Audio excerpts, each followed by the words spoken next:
어제 오늘 사이에요. 갑자기 단일화가 최대 변수로 등장을 하고 있는데 당사자들의 얘기를 좀 듣고 이어가겠습니다. 잘한다. 잘한다.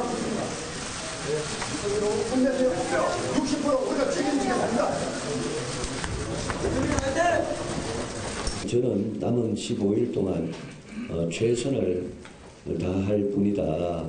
우리의 선택이 틀리지 않았다, 옳았다라고 생각하고 언젠가는 국민들께서 우리에게 마음을 열어주실 거다라고 믿습니다.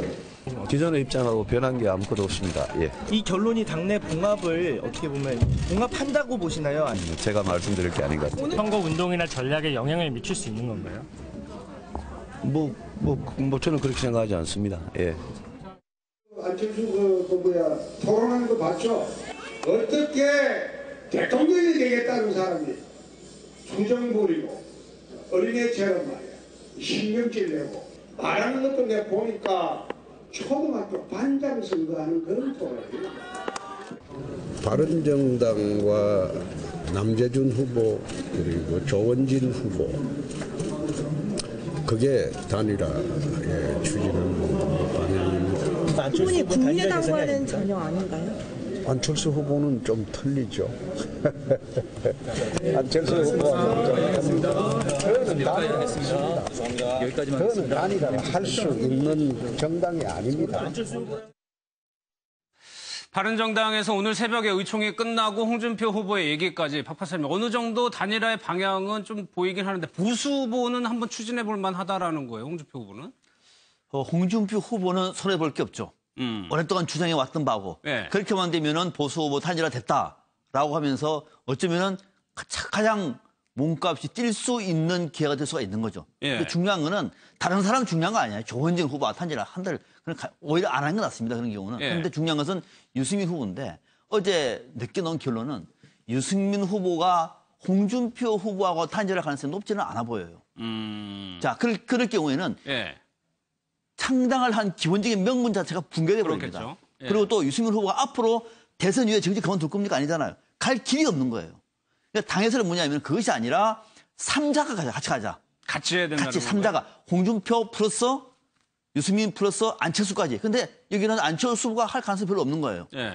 아마 그 대목까지 어제도 깨끗하게 얘기를 했는데 지금 분위기 보니까 어제는 당내에서는 이대로 가면 안 된다. 중간에 우리가 뜻한 일을 하자라고 네. 하는 쪽으로 방향을 잡은 것 같고 유승민 후보는 안 된다. 끝까지 가겠다라고 지금 충돌되고 있는 건데 지금 전체적인 당내 기류를 보니까 유승민 후보가 끝까지 완주하기는 쉬워 보이지가 않아요. 쉬워 보이지 않. 다만 홍준표 후보하고 단일화할 가능성은 높아 보이지 않습니다. 단일화가 아니. 그러면 어떻게 될까?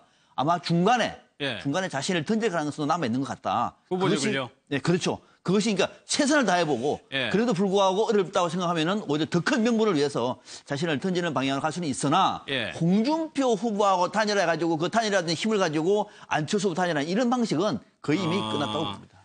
저는 이 말씀을 좀 드리고 싶어요. 이런 논의가 지금 대선이 한 2주 남았어요. 근데 사실은 오늘부터 해외 동포들은 투표 들어가고 시작됐죠. 있고 5월 4일, 5일 되면 사전투표입니다. 이 시점에 와서 저는 우선 기본적으로 이런 논의가 튀어나오는 것, 이 자체가 우선 말이 안 되고요.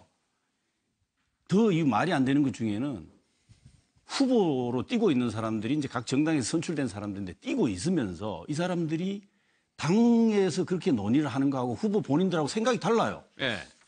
예전에는 뭐 단일화를 추진하면 당하고 후보가 논의를 해서 그 당이 뒷받침해서 후보가 했는데 이게 지금 그렇지가 않아요. 당장 바른당도 그렇고 더 재밌는 건 그 지금 논의하고 있는 방식과 내용도 다 다를 뿐만 아니라 그러니까 국민의당 같은 경우에도 후보는 강력히 반대하고 있음에도 불구하고 당내의 주요한 지도급에 있는 선대위 지도부에 있는 분들은 고민을 심각하게 해야 된다 이렇게 또 얘기하는 분이 있고 그렇지 않다고 얘기하고 그러니까 당하고 후보가 서로 다른 목소리를 내는 이 장면이 특이하고 이해가 안 되고 또 무엇보다 가장 중요한 것은 대의와 명분이 없는 겁니다. 누구 한 사람이 안 되게 하기 위해서 선거에 나섰다는 것밖에 안 되는데 이런 선거를 국민들이 납득하겠습니까? 특히 이건 그야말로 그 국민의당의 안철수 후보가 일관되게 주장해온 정치공학적 견제는 안 한다고 그랬습니다. 근데 지금 일부에서 모색하는 건 일단 뭐 후보고 뭐고 상관없이 자기들의 정치적 미래를 위해서 무슨 대의와 명분도 없이 국민들을 기만하는 그런 행태들을 보이는 이런 식의 이합집산형 네. 오로지 누구를 안 되게 하기 위해서 가능한 모든 수단을 동원한다는 정말 이건 정치공학적인 이런 그 야합이라는 비판을 받을 수 있는 이런 짓을 왜 이 시기에 하는지 도저히 이해가 안 된다라고 하는 점을 네, 좀 네. 지적하고 싶어요. 이종우 씨. 예, 이재경 그 교수님께 말씀하신 것 뭐 충분히 저도 그런 명분 뭐 이런 부분 굉장히 공감을 하는데 네. 사실 역사는 되풀이되는 것 같아요. 이게 처음 있는 일은 아니거든요. 네. 노무현 전 대통령 후보 시절에 아니 당이 그렇게 참 멋진 경선을 해서 뽑은 후보를 당 중진 의원들이 흔들었거든요. 그때 나서서 그래서 뭐 지지율이 떨어지니까 정치는 현실이잖아요. 당시에도 사실은 정말 비판 많이 받았어요. 어떻게 그렇게 경선으로 뽑은 후보를 흔들 수가 있느냐. 하지만 그렇게 해서 후단협이라는 거 만들어지고 또 외부에서 전혀 정책성이 다 같지도 않는 다른 그런 후보를 끌어다가 서로 뭐 또 경쟁시키고 했던 경험 기억하시잖아요. 그거 그대로 되풀이 됩니다. 또 좀 전에 하셨던 말씀, 이게 야합 아니냐. 또 이렇게 누구누구를 반대하기 위해서 모든 나머지 사람들이 어떻게 다 이렇게 힘을 합치냐 하는 말도 어서 많이 듣던 그런 저는 기억이 납니다. 예. 5년 전에 박근혜 그 후보 측이나 혹은 그 전에 여당 측에서 야당이 단일화할 때마다 사실은 아니 나를 아까 하나의 후보를 그 비판하기 위해서 또는 네. 떨어뜨리기 위해서 어떻게 그냥 그렇게 명분 없이 다 손을 잡고 뭐 이정희 뭐 통진당 후보하고도 손을 잡고 연대하고 그러느냐라는 비판도 있었거든요. 그래서 이번 이야기가 사실은 명분이 없어 보이는 건 저도 인정을 합니다만 예. 그런데 지지율이 사실은 가장 큰 문제다. 그렇겠죠. 지지율이 예, 현실적인 3%, 5% 이런 상황에서 끝까지 가는 것이 당에서는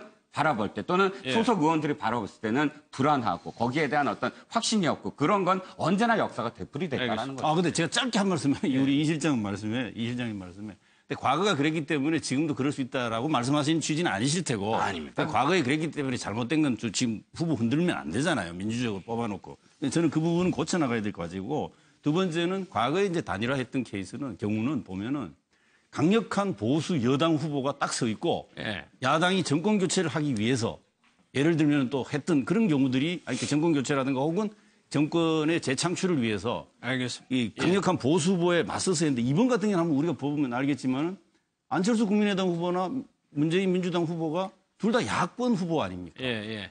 이 야권 후보끼리 경쟁하다가 갑자기 야권 후보 중에 한 분하고 나머지 지금 구여권하고 합하자 이게 국민들이 납득할 수 있을까? 이런 점을 제가 지적하는 거예요.